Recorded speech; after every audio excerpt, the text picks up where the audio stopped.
Friends, వర్షాకాలం start అయిందంటే తాటికాయలు రావడం స్టార్ట్ అవుతుంది.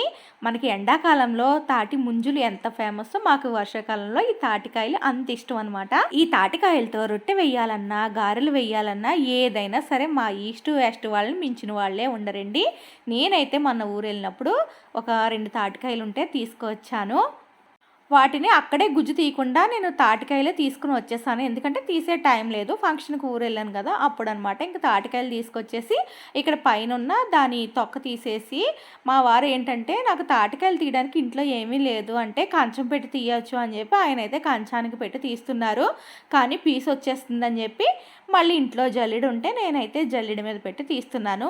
ఒక్కొక్క తాటికాయలో మనకి 3 టెంకలైతే ఉంటాయండి. ఇంక నేను ఒకవైపు జల్లెడతో తీస్తుంటే మా వారైతే కంచంతో తీశారు. కానీ చాలా పీస్ అయితే వచ్చేసింది.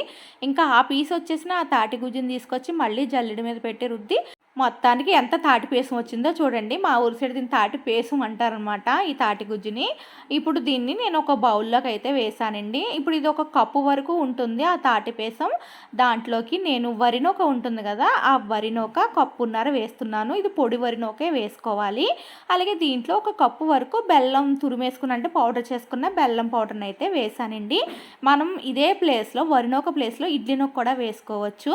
కానీ వరినూక వేసుకుంటే చాలా బాగుంటుంది. నేను ఇప్పుడైతే తాటి రొట్టె వేస్తున్నాను.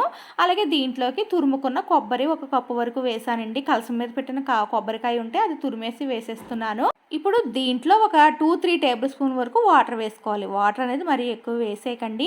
అలాగే కలసం మీద పెట్టిన కొబ్బరికాయ అయితే స్వీట్ ఏదైనా చేసుకోవాలంటారు కాబట్టి తాటి రొట్టెలు అయితే వేసేసాను నేను.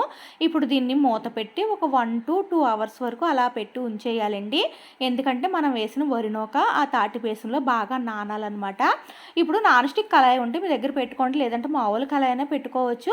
దాంట్లో కొంచెం ఆయిల్ వేసుకుని వేడెక్కిన తర్వాత మనం ఇవన్నీ మిక్స్ చేసి ఉంచుకున్న ఈ తాటి పేసాన్ని ఆ కడాయిలో వేసుకుని పైన మూత పెట్టుకుని స్టవ్ని లో ఫ్లేమ్లో పెట్టుకుని ఈ తాటి రొట్టెని ఉడికించుకోవాలి. మనకి టైం అనేది ఎక్కువ తీసుకుంటుంది, కానీ వరి నూకతో చేసిన తాటి రొట్టె టేస్ట్ అయితే చాలా బాగుంటుంది. నాకైతే గారెలు ఇష్టం, కానీ మా వారికి తాటి రొట్టె ఇష్టం. ఇంకా ఆయన కోసం నేనైతే ఇప్పుడు ఈ తాటి రొట్టె అయితే చేస్తున్నానండి. మనకి తాటి రొట్టె కొంచెం మాడుతుంది, అలా మాడితే కానీ మనకి పైన ఉడకదనమాట. కానీ నేను తిరగేసేటప్పుడు నాకు సరిగ్గా తిరగేయడం రాక కొంచెం అంటుకుపోయింది. కానీ తాటి రొట్టె టేస్ట్ అయితే చాలా బాగుందండి. ఉడికిన తర్వాత చల్లారాక నేను మీకు చూపిస్తున్నాను. ఇంక ఈ ముక్క ఒకటే మిగిలిందంతా అది చల్లారే లోపే తినేసాం అనమాట. అంత బాగుంది. ఇంకా ఈ ముక్క అయినా మిగిల్చారులే అని చెప్పి అప్పుడు వీడియో అయితే తీసానండి. అసలు ఈ తాటికాయలు దొరికే కాలంలో మా గోదావరి వాళ్ళు అయితే తప్పకుండా తాటిగారులు తాటి రొట్టెలు వేసుకుంటూనే ఉంటారండి. అంత బాగుంటుంది దీని టేస్ట్. మీరు కూడా ట్రై